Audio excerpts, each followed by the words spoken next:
Hey kids, Tito James here once again taking awesome out of the box. In this one, we're taking a look at the latest flagship phone from OnePlus, the OnePlus 8T.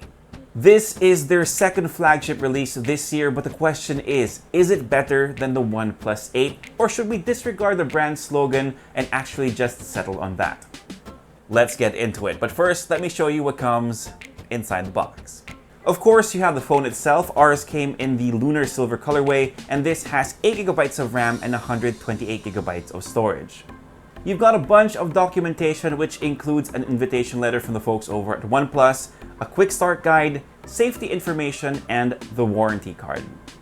Aside from that, you've got OnePlus stickers so you can rep the brand, a SIM ejector pin, the warp charge cables, and the 65-watt charging brick. So yes, unfortunately you won't be getting a case out of the box, but at least you have a charger. I feel like that joke's getting old. Before we continue, let's talk about the price. The OnePlus 8T will set you back by 29,990 pesos, and we're only getting the variant with 8GB of RAM and 128GB of storage via our friends from Digital Walker. There's a link down below that will take you to their website, just in case you need it. Anyway, let's take a closer look at the phone itself. Now, in terms of design, the 8T actually looks like a closer relative of the Nord than it does the OnePlus 8, which isn't a good or bad thing. The team and I just thought it was worth mentioning. The build quality is what we typically expect out of OnePlus, with the 8T sporting the same aluminum frame and Gorilla Glass 5 for both its display and back panel, which also has that matte finish that is very on trend for 2020.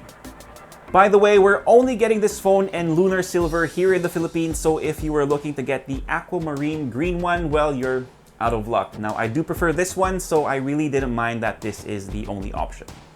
Honestly, I don't have any complaints about the overall build quality and design of the 8T. It's well built, plus it looks and feels premium with great ergonomics. Sadly, there's still no IP rating for this one, so if that's a must for you, you might want to look at the OnePlus 8 Pro instead. It is priced a lot higher though, so I'd really think about it, but anyway, let's take a tour of the phone's button and port layout. On the right side, you have the power button and a trademark for OnePlus devices, the notification slider. On the left is the volume rocker, and on the bottom you'll find the SIM tray, USB-C port, and a speaker grill. Moving on to one of the biggest upgrades from the OnePlus 8 to the 8T, which is the refresh rate of its display. Now you're still getting the same screen size at 6.55 inches, the same AMOLED panel at Full HD Plus resolution, but you're getting a jump from 90Hz to 120Hz. It's not really a dramatic difference unless your eyes are trained for this sort of thing, but it's good to know that the numbers are at par with other devices within its price range. What's important, of course, is the picture quality, and you know that AMOLED panels always get a big thumbs up from me. I'm just a fan of those deeper blacks. They make a huge difference, plus DisplayMate also gave it their highest grade of A+, so make of that what you will. Now you're also getting stereo speakers on the OnePlus 8T. They generate a good amount of volume, but I would keep it at around 70% just to avoid any distortion. Under the hood, not much has changed on the OnePlus 8T. It still rocks a Qualcomm Snapdragon 865 processor with, as I mentioned earlier, 8GB of RAM and 128GB of storage. There's not much to say about the performance since I'm pretty sure you've already heard about it countless times. The 865 is one of the best processors around and handles day-to-day tasks without flinching, and is certainly capable of running the most demanding titles available on the Google Play Store as well. The biggest issue that might come up has to do with storage since it isn't expandable. Now 128GB is a lot for me, but that might not be the case for you.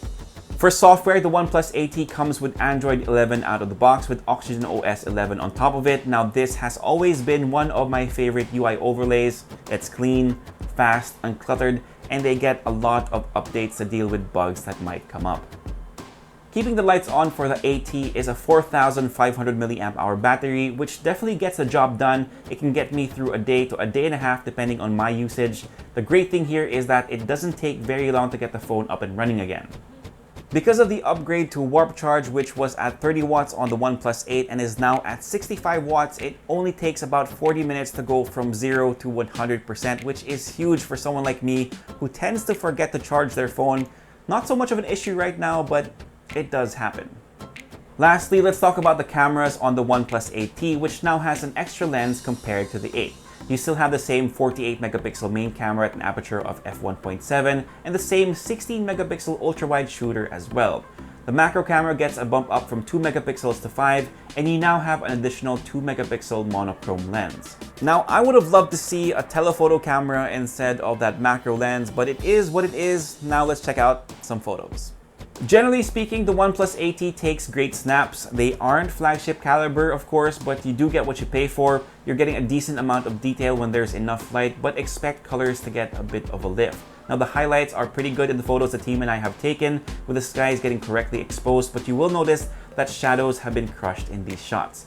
Not a big deal, and I would still happily post these photos on social media. Low light shots are passable as well, especially with nightscape enabled, though understandably there's a fair loss in detail depending on the environment you're shooting in. Again, it's not the best, but not the worst we've seen either. For selfies, you have a 16 megapixel front camera tucked away in that punch hole, which produces great snaps when there's enough lighting, although the focus on this is fixed, so you might have to take a couple of safety shots just to be sure.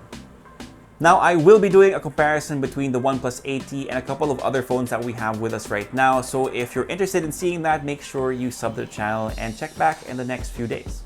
Okay, so to wrap up this video, should you buy the OnePlus 8T? Now, if you like what the brand is doing and you're just looking at a phone that performs well, I would actually recommend the OnePlus 8 over the 8T, since you do have the same processor and the same cameras where it counts. Now, I would suggest getting the 8T for two reasons. The refresh rate, that's if you're coming from a device that was previously at 60 Hz, and the insane charging speeds. If you're anything like me, this is just super convenient. Of course, there is the issue of the OnePlus 8T running into some really tough competition in the game right now, but this is still one of the better options, and I believe it should be in the mix when you're thinking about buying a phone in this price point. And that's pretty much it for the review of the OnePlus 8T. If you made it to this point, thank you so much for dropping by and spending a few minutes with me. I really appreciate it. If you like this video, give us a thumbs up. It really helps us out a lot. And of course, sub to the channel and hit that notification bell if you haven't already. Now, if you have any questions or you just want to send some love to me, Leia, Cholo, Mars, leave it down below and I'll try my best to get to them as soon as I can. For all the latest in tech, head to unbox.ph, plus follow us on Facebook and on Instagram. My name is Tito James. Peace, God bless. See you guys next time, and of course, stay safe, kids.